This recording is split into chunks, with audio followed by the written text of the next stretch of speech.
Is not going to post the video until after Nathan's in Pipestone. Okay, I know I've done a lot of the talking this afternoon, which is really nothing new, but I promise to turn the microphone over to you in a moment. First, I want to share the message that Jenn posted on Facebook today as she and the girls spend their day together.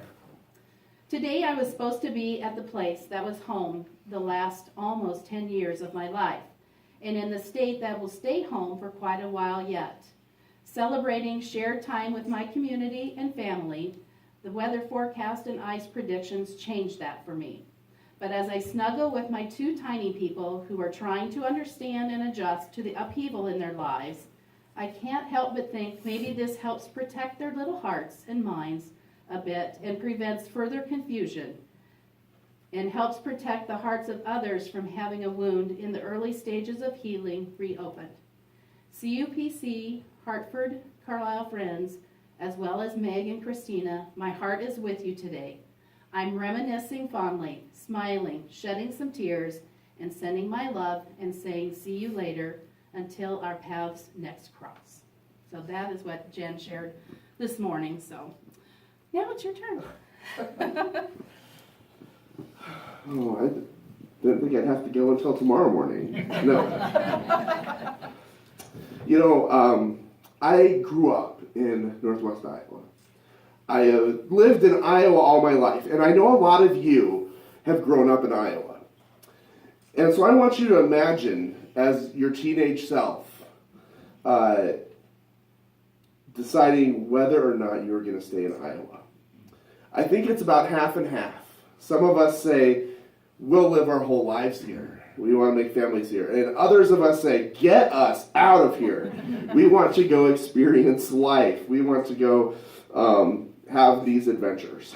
And I feel like I have been in that flow now for about 40 years. When I was getting ready to leave high school, I couldn't imagine leaving Iowa, much less leaving my little cozy place up there in Northwest Iowa. So I went to Northwestern College for 4 years in Orange City. When I was done with college, I said, get me out of Iowa. I need some change. I don't want to go to Dubuque. Don't tell Sarah. Sorry, Sarah. I know my sister loved Dubuque. But I ended up in Virginia. A wonderful experience there for 4 years in Richmond, Virginia at seminary. And when it came time to look for my first call, you have an opportunity, I don't know how many of you know this, to mark off all the places you're willing to go. 49 check marks I put on that page. Where was the only place I did not check? Iowa. I was not going back to Iowa. 2 years later, in Florida, I said, I need to get back to Iowa. I'm tired of being in this hot place with all these old people that are driving me nuts. No, just kidding. But Florida is its own crazy place, especially where I was. And so I wanted to get back to Iowa. And it just so happened that my family wanted me to get back to Iowa. Bonnie and Randy and some of our youth may or may not remember Sarah being there, asking them all these little questions about their church. She had something in mind. And it was just when you were starting to look, you heard that part of the story. And I ended up back in Iowa. I met Jenn here, and of course, again, you've heard the story. We had our family, and we were building our life here. And now, I'm from Northwest Iowa, but this was just such a wonderful place. Being in Hartford, being here, and I did tell Jenn, I could live and spend the rest of my life in Central Iowa. Just like everything else, that was a mistake. Because God's calling has me now leaving again. And it is difficult in some ways. As you're a pastor, you know that your job isn't quite like other people's jobs. Many of you have, in the course of your career, left or gone to one place or another, and you will miss your coworkers, some places more than others. But that attachment that you have with them might not be at that deep personal level. Maybe you haven't had the opportunity to feel like, even though something is a great opportunity to you, that you're disappointing a lot of people as you leave. And that has been very hard for me. I know it's been hard for Jenn as well. But we have been in this discernment process now for a while, knowing that our life circumstance right now, 2 parents with 2 young children, we wanted to be in a place where we could be a family, where we didn't have to worry about 45-minute commutes. We didn't have to worry about weather. We could spend time with our family and just get to grow into what that meant for us. And it just so happened that this was an opportunity that came our way. And it does pain me to leave all of you, to leave a part of myself here, because that really is true. I really feel that I am part of you, that I am leaving behind part of myself being in Iowa. Jenn has lived in Iowa her entire life, and we are leaving behind to go on this strange adventure to this place called Pipestone, Minnesota. And it's kind of like going through the looking glass. It's the same, but not quite. A lot of new adventures, a congregation that faces many of the same issues you were facing about 10 years ago. So you have helped me be who I am today. You have helped me grow in ministry. You've helped me see what to do. You have very gently let me know when there are things that I should not do.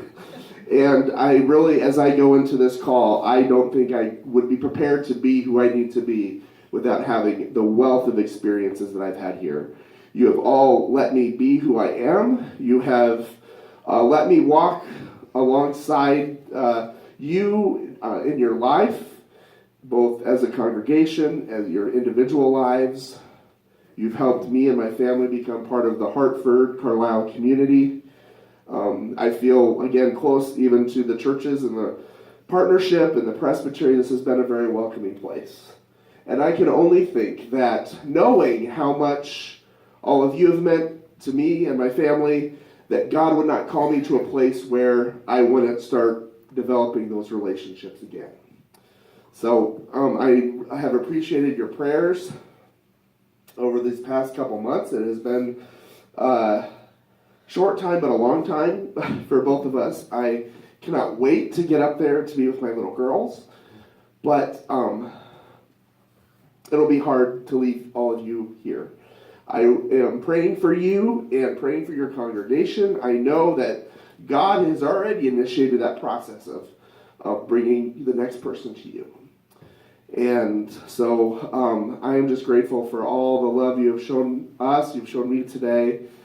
And I know that the next person who comes here will be awed, as I have, of what it means to be the pastor here in Hartford, to be the pastor here at Community United Presbyterian Church. It is a church like no other I've ever been to. So thank you for everything. And I, again, really appreciate all that you've done for me and for my family. And I know that we'll have 2 little girls who we will continue to tell the story so they do not forget about the time that they spent here, which is way too short. So thank you.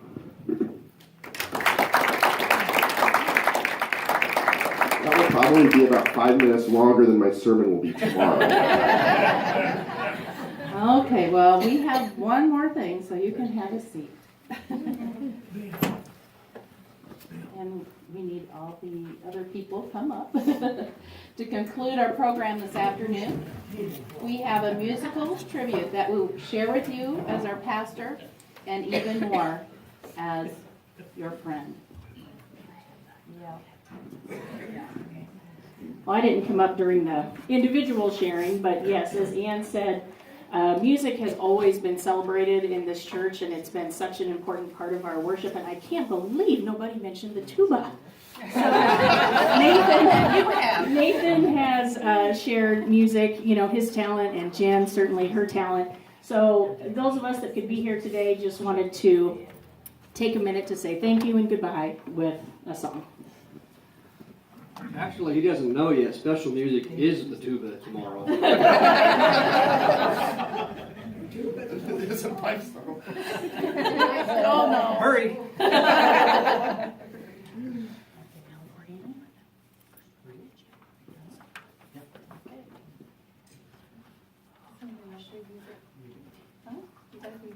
No, we got it.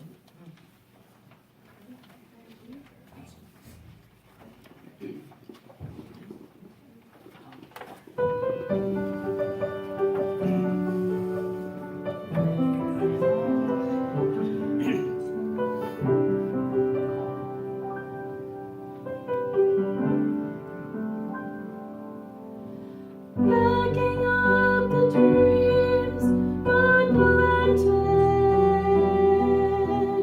in the fertile soil of you. Can't believe the hopes He's granted. Means a chapter in your life is new. But we'll keep you close as always. It won't even seem you've gone.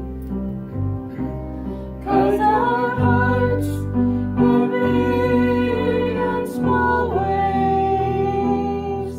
We'll keep the love that keeps us strong.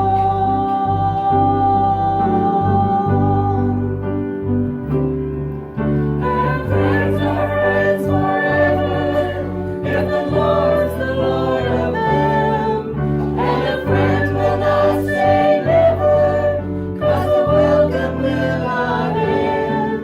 Though it's hard to let you go, in the Father's hands we know that a lifetime's not too long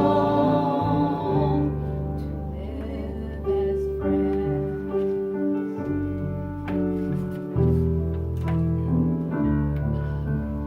With the faith and love God's given, springing from the hope we know, we will pray the joy you live in is the strength that now you show. We'll keep you close as always. It won't even seem you've gone. 'Cause our hearts in big and small ways, we'll keep the love that keeps us strong.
think there's plenty of cake and punch and whatever, so enjoy the rest of the celebration.